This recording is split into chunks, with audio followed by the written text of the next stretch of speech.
અધિકે રાધા પુરુષોત્તમ દેવની જય। ભાઈ જો અહીંયા તો મારા બાળકોના મામાના ઘરે પણ અમે અધિક માસનું જમવાનું કરવા આવી ગયા છે। આ જો આ બાજુ પાછળ આ ભાનેજોની પૂજા થાય છે અને દાન દક્ષિણા ચાલી રહી છે।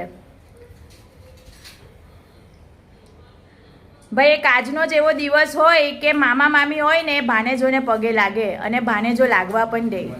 બાકી સંસ્કાર એવું કહે છે કે મોટાઓને ક્યારે પગે નથી લાગવા દેવાનું।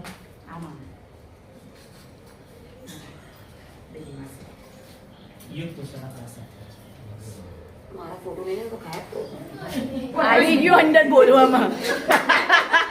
જો ભાઈ આમાં ભાભી છે ને એ ખાયા જ કરે છે।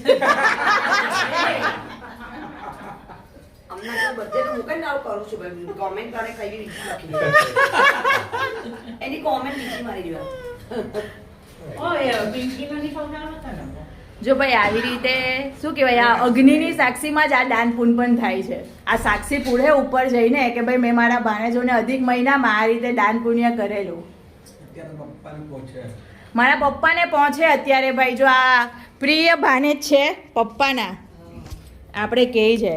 હું કીધું ભાઈ પપ્પાને પહોંચે ઉપર આ દાન અમનામાં પપ્પાને પહોંચે એટલે તમારા મામાને બરાબર ને કેવું લાગે તમને? સારું લાગે જ ને? મામા નથી તો બી મામી આ રીતો રિવાજ કરે છે ને।